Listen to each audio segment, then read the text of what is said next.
पृथ्वी तल पर सर्वदूर परिचित प्राचीन काल से जम्बूद्वीप नाम से जाना जाता था। वो यही विशाल भारत है जहां महान दूरदर्शी चक्रवर्ती महायोद्धा विद्वान सम्राट अशोक का पराक्रम इस भूमि को ज्ञात है। मुझे इस पृथ्वी तल का सबसे बड़ा सम्राट बनना है और उसके लिए मुझे हर एक युद्ध जीतना होगा।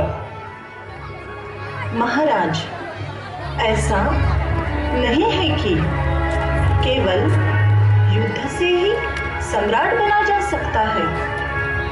युद्ध को देखो, बुद्ध शांति के प्रतीक है।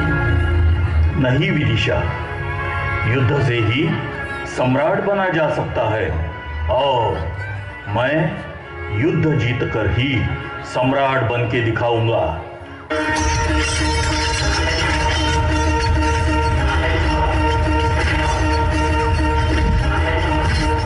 सम्राट बनने की लालसा में अशोका ने इतनी क्रूरता फैलाई कि उसे पता भी नहीं चला। उसकी क्रूरता से सभी दिशाओं से खून की नदियां बहने लगी। जब अशोका का सामना उसके ही अहंकार से हुआ, तब उसने बुद्ध के धम्म को अपनाया।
चक्रवर्ती सम्राट अशोक ने बौद्ध भिक्षुओं द्वारा तथागत गौतम बुद्ध का संदेश जग में चारों ओर, चारों दिशाओं में प्रसारित करने का कार्य आरंभ किया।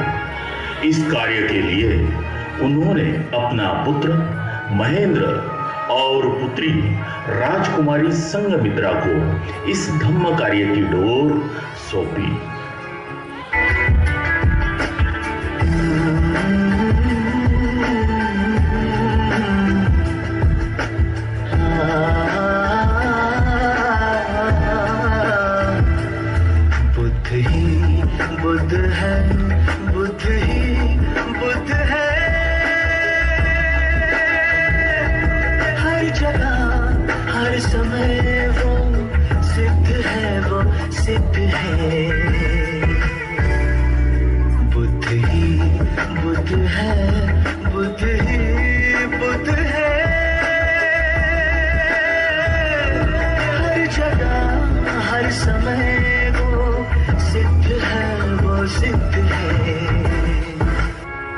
अब बौद्ध धम्म की जय जयकार चारों दिशाओं में गूंजने लगी थी, लेकिन बुद्ध धम्म के प्रसार पर रोक लगाने हेतु पुष्यमित्र शुंग ने ऐलान किया कि जो भी राज्य में भिक्षुओं का सर काटकर लाएगा उसे सोने की मुद्राएं पुरस्कार रूप में दिए जाएगी।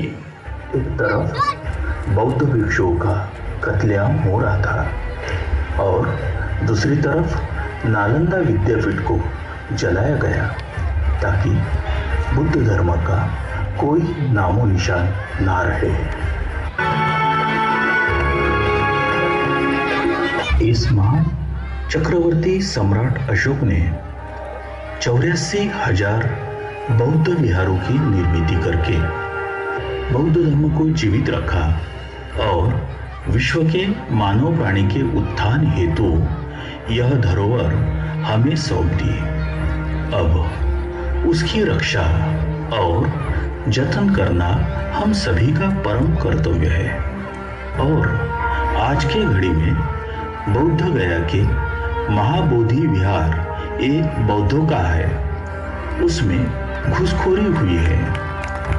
इस हमारे धरोहर को बचाने की जिम्मेदारी अब हमारी है।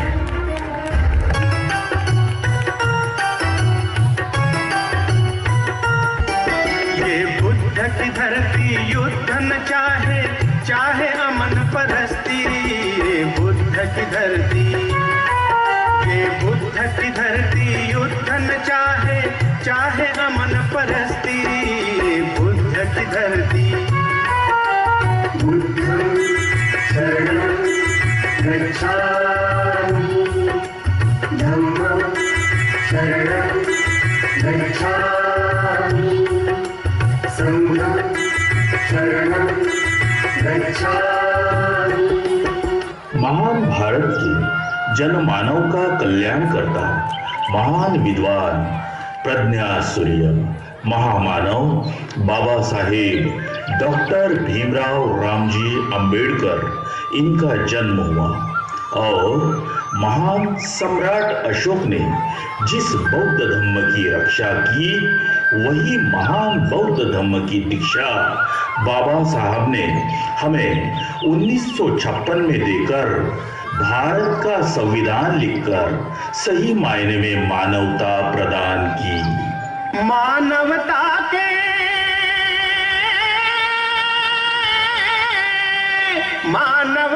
के हक दिलवा कर जीवन का जो दान दिया। दीक्षा देकर भीम ने हमको मुक्ति का वरदान दिया। दीक्षा देकर भीम ने हमको मुक्ति का वरदान दिया। डॉक्टर बाबा साहब आम्बेडकर जी ने कहा था, तुम्हारे उन्नति का रथ जो मैं यहाँ तक खींच कर लाया हूँ, उसे आगे बढ़ाने की जिम्मेदारी अब तुम्हारी है। यदि तुम इसे आगे नहीं बढ़ा सकते हो तो जहाँ है वहीं पर रहने दो, इसे पीछे मत जाने देना।